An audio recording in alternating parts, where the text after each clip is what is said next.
सत श्री अकाल, नमस्कार हमारे सभी किसान भाइयों को। किसान भाइयों, आप सभी का स्वागत है फार्मिंग ज्ञान चैनल में।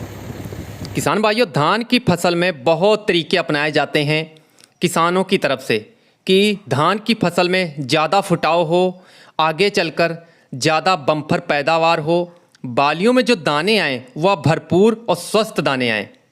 तो अलग अलग तरीके हैं। आज मैं आप लोगों को जो तरीका बताने वाला हूँ, धान की फसल में, धान की फसल हरी भरी होगी, ज़्यादा फुटाव होंगे, कल्ले ज़्यादा होंगे, ग्रोथ अच्छी करेगी आपकी फसल।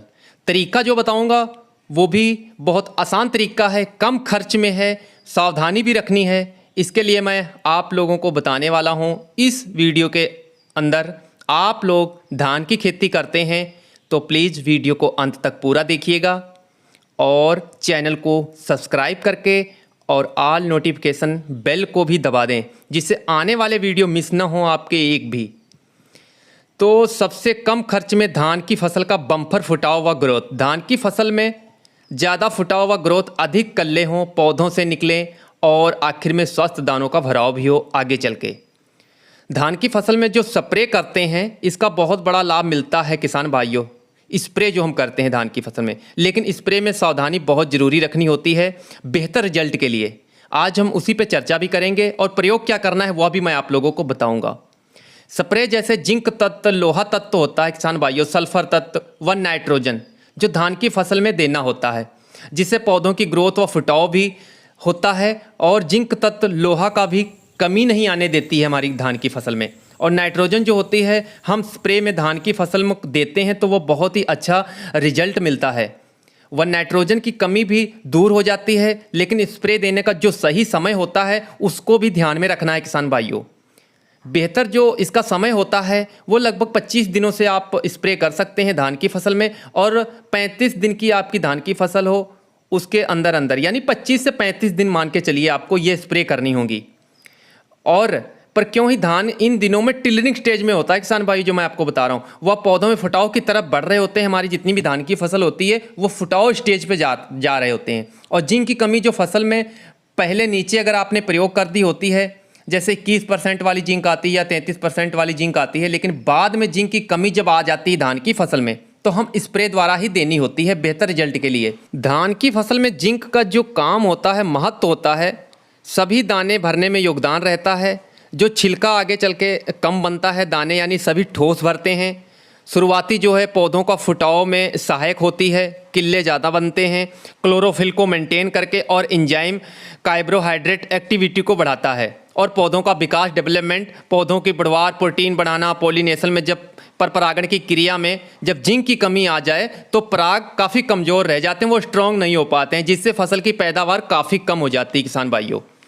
और जिंक की कमी से फंगस भी पत्तों पर ज़्यादा अटैक करती है, जो पौधे होते हैं वो दुबले हो जाते हैं। इसीलिए जिंक तत्व में फसलों में बहुत महत्वपूर्ण योगदान रहता है। तो अब मैं आप लोगों को जो डोज बता रहा हूँ, जैसे 1 किलोग्राम जिंक सल्फेट 21% वाली, या फिर आप लें 33% वाली जिंक, इसकी जो मात्रा रहेगी आपकी 900 ग्राम, या 1 किलोग्राम इसकी भी आप मात्रा कर सकते हैं प्रति एकड़। और बुझा हुआ चूना जरूर आपको ऐड करना होगा। 600 ग्राम बुझा हुआ चूना रात भर पानी में भिगो दें, सुबह चूने का जो पानी होगा उसको अच्छे से छान लें। और जो मात्रा मैं आपको बता रहा हूँ, लगभग 1 से 1.5 लीटर बुझे हुए चूने की पानी जो होगा वो 16 लीटर स्प्रे की टैंक में आपका पड़ेगा। अब तीसरी चीज़ इसमें जो डालनी है आप लोगों को वो भी महत्वपूर्ण है, फारस सल्फेट 700 ग्राम और 1.5 से 2 किलोग्राम यूरिया। सभी को अलग अलग घोल बनाना होगा आप लोगों को किसान भाइयों। और प्रति एकड़ जो पानी की मात्रा रहेगी 130 लीटर रखें। और जब धान की आप दूसरी स्प्रे लगाएंगे इन्हीं पोषक तत्वों की, तब पानी की मात्रा आप लोगों को बढ़ानी पड़ेगी। 160 लीटर पानी लगेगा आपकी दूसरी स्प्रे में। और पानी की मात्रा प्रति एकड़ डालें दूसरी स्प्रे में, जो मैं आपको बताया है। जब फसल 40 से 45 दिन की हो जाए तो स्प्रे करते समय सावधानी जरूरी रखें कि पौधों पर ओवरडोज स्प्रे ना हो, यानी डबल फुहारा ना पड़े आपका। जब दूसरी स्प्रे करें सुबह या शाम के टाइम करें। स्प्रे करते समय खेत में पानी होना चाहिए, थोड़ा बहुत मात्रा, ओवरडोज कभी नहीं डालनी चाहिए। जैसे जिंक सल्फेट में आपको सल्फ़र की मात्रा इसमें 21% जो होती है, और जिंक में आपको 21% वाली जो जिंक होती है उसमें सल्फ़र की मात्रा 10% मिलती है। 33% वाली जिंक में आपको 15% सल्फ़र मिल जाता है। फारस सल्फेट में भी आपको 10% तक सल्फ़र होता है। तो किसान भाइयों, सल्फ़र भी हमारा काफ़ी महत्वपूर्ण होता है फसलों में।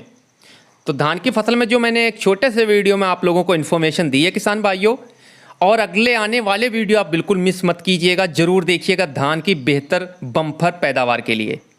और खरपतवारों को नियंत्रण सिर्फ एक स्प्रे में करना होगा, वह भी अगले वीडियो में मैं आप लोगों को बताऊंगा। और इसका रिजल्ट बहुत अच्छा है जो मैंने आप लोगों को ये तरीका बताया है। तो अगली जानकारी के साथ बहुत जल्द इसी चैनल पे मुलाकात होगी, भेंट होगी। तब तक जय हिंद, जय किसान।